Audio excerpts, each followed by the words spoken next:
হ্যাঁ, আমি একটু আগে করেছি যেটা আছে, আমি 7-8টা ডিও থেকে পেয়েছি কি সব জায়গায় কাজ কমপ্লিট হয়নি, কিছু জায়গায় হিয়ারিং কমপ্লিট হয়নি, কিছু জায়গা আপলোডিং অফ ডকুমেন্টস কমপ্লিট হয়নি, কোথায় কোথায় ভেরিফিকেশন ডিও আছে,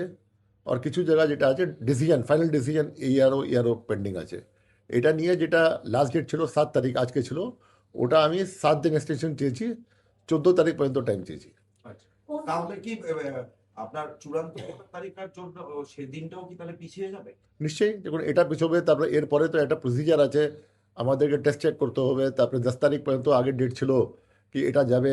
ইসিআই কাছে, তো 10 তারিখ পরেই যাবে ইসিআই কাছে,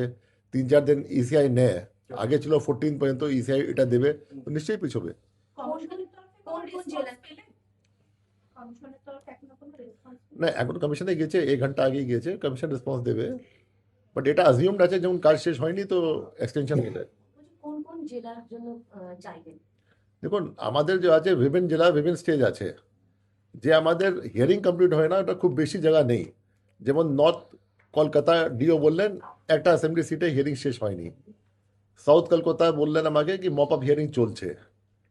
সাউথ 24 পরগনা ডিও বললেন কি 7টা 8টা সিটে আপনার হিয়ারিং এখন শেষ হয়নি, আপনার দার্জিলিং ডিও বললেন কি কার্সিয়ং এখন হিয়ারিং মপ আপ হিয়ারিং শেষ হয়নি, এরকম নর্থ 24 পরগনা ডিও বললেন কি নপাড়াতে কমপ্লিট হয়নি, কিছু কিছু জেলা হিয়ারিং কমপ্লিট হয়নি, কিন্তু হিয়ারিং আমি বলবো খুব বেশি বাকি নেই, 96 থেকে 97% হিয়ারিং কমপ্লিট হয়ে গেছে, 3 থেকে 4% হিয়ারিং এটা বাকি আছে, কিন্তু আপলোডিং অফ ডকুমেন্টস যেটা আছে ওটা 75 থেকে 80% হয়ে গেছে, যেটা অ্যাভারেজ আছে,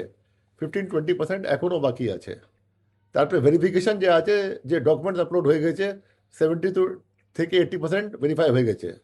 যেমন যা আছে আপনাদের আরপি অফিস থেকে প্রায় 95% ভেরিফাই হয়ে গেছে, কিছু অন্য অফিস থেকে ভেরিফিকেশন চলছে, এরকম যেটা আছে আপনার ফাইনাল ডিসিশন যে আছে ডিসপোজাল ইয়ারও থেকে এখন 25-30% হয়েছে, বাকি সব ডকুমেন্ট আসার পরে হবে, তো বিভিন্ন স্টেজে আছে যেটা আছে, আমরা 7 দিন টাইম পেয়েছি, 7 দিনের মধ্যে আশা করি সব এটা কাজ শেষ হয়ে যাবে। তার মানে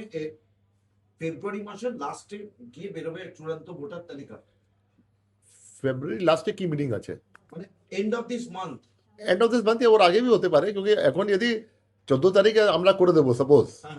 যে আশা করি 14 মধ্যে হয়ে যাবে, কি 7 দিন টাইম যথেষ্ট আছে, তারপরে যদি আমরা যদি ওল্ড শিডিউলে যাবো 7 দিনও লাগবে, 21 মধ্যে হয়ে যাবে ফাইনাল ফাইনাল তালিকা।